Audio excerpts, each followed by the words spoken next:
morning after my wedding, my father-in-law walked into my home with a notary, ready to take my company. I hadn't even taken off the bridal bangles yet. The door clicked shut behind them with a finality that felt rehearsed. He didn't greet me, didn't ask how I was, just placed a folder on the table like it already belonged to him. The notary avoided my eyes, flipping pages with quiet efficiency. Papers slid across the glass surface, ownership transfers, authority clauses, signatures marked where mine should go. "You'll sign," he said calmly as if discussing tea. "It's better this way. Family should stay unified." My husband stood behind him, silent, watching. That silence said everything. My pulse slowed instead of racing, because in that moment, as betrayal settled into the room like dust, I realized something almost comforting. They thought I was alone. They had no idea my grandmother had already seen this coming. I built my company from a single rented desk and a second-hand laptop, long before anyone in his family knew my name. Back then I was just the girl with ideas, the one people smiled at politely, but never listened to for long. Even after the business grew, after the contracts, the recognition, the quiet stability, it didn't change how they saw me. To them, I was still soft-spoken, still easy to guide, still someone who would eventually hand things over for the sake of peace. My husband had always lived in that shadow of assumption. He admired what I'd built, but never truly understood it. Sometimes I caught it in small moments. How he'd explain my own work back to me at dinners. How decisions about my company became family discussions without my consent. I ignored it, convincing myself it was harmless. Temporary, something love could outgrow.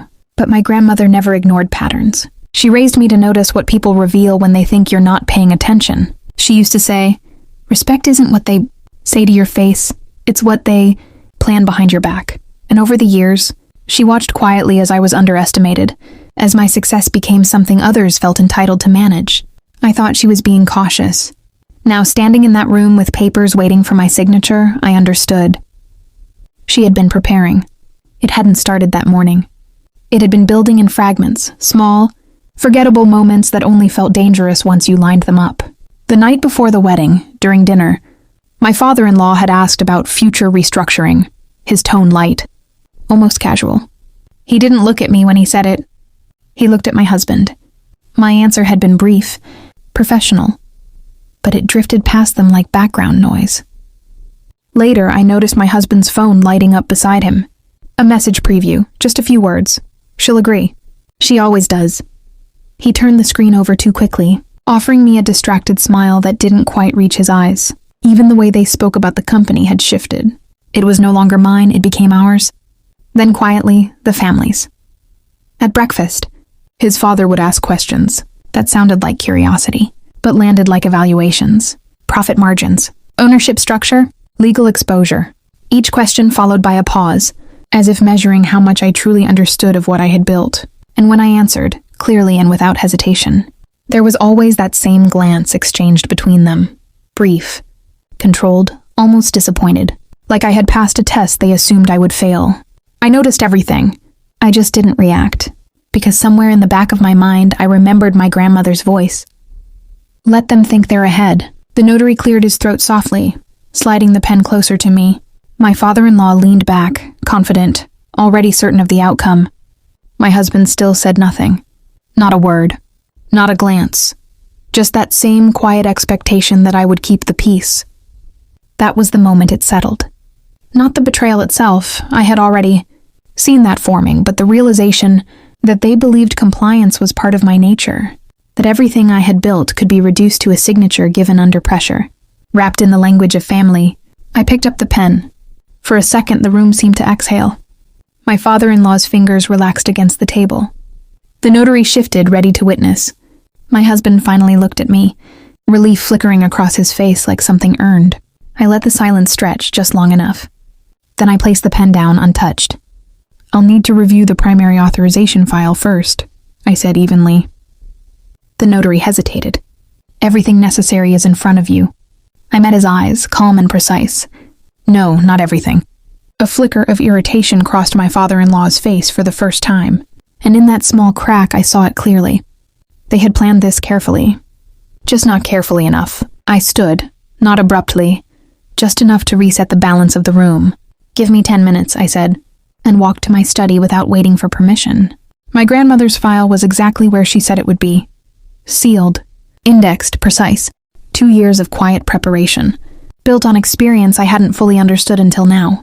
She had spent decades navigating contracts, inheritance disputes, and corporate structures most people never question until it's too late. I had spent the same years building a company that ran on clean documentation and layered authority. Together, we had created something they couldn't simply override. Inside the file were updated articles of ownership, conditional transfer clauses, and a trust framework already registered. My shares, controlling shares, had been reassigned months ago into a protective structure that required dual consent, mine, and that of an external legal trustee with no ties to my husband's family. More importantly, any attempt to coerce or misrepresent consent automatically triggered a review, freezing all executive actions. I returned to the table with the same calm they mistook for softness and placed a single document in front of the notary. "Before we continue," I said quietly, "you'll want to read this." This time the silence belonged to me. The notary adjusted his glasses and began reading. At first, it was routine, the practiced rhythm of someone scanning for signatures and seals. Then it slowed. His eyes moved back to the first page, then forward again, more carefully this time. The room shifted, almost imperceptibly. My father-in-law leaned in. "Is there a problem?" The notary didn't answer immediately. He turned one more page, then placed the document flat on the table, aligning its edges with quiet precision. "This structure," he said, choosing each word, "places controlling interest under a protected trust. Any transfer requires dual authorization. Independent oversight is already registered." A pause. "And any attempt to obtain consent under pressure," he continued, "initiates an automatic freeze on all corporate actions pending legal review." My husband's chair creaked softly as he sat back. I watched understanding arrive, not dramatically, not all at once, but in small fractures. The confidence in my father-in-law's posture tightened, his fingers pressing harder against the table than necessary. "This wasn't disclosed," he said, voice lower now. "It wasn't required to be," I replied. The notary closed the folder they had brought, untouched. No signatures were taken, no ownership changed hands, and for the first time since they arrived, no one told me what I would do next.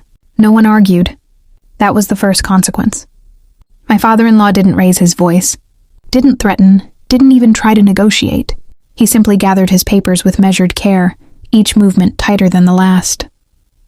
The control he carried into the room had nowhere to go now, so it folded inward, into silence, into calculation. At the door, he paused just briefly, as if considering one final move. Then he left without looking back. My husband stayed. He opened his mouth once, then closed it again. The weight of what he hadn't said earlier hung heavier than anything he could say now. "You should have told me," he managed finally. I met his gaze. "You should have stood beside me." There was no anger in my voice. That made it land harder. In the days that followed, the shift was subtle but permanent. Calls became formal, conversations careful. The easy assumption that I would bend for harmony, for approval, for love was gone. And that was the real consequence. Because this was never just about a company. It was about understanding how quickly respect disappears when people believe you can be taken from yourself, and how quietly everything changes when they realize you can't. In the weeks that followed, I didn't feel victorious in the way people expect revenge to feel. There was no rush, no celebration, just a steady return to clarity. Work continued as it always had. Emails, decisions, meetings. But the energy around it changed.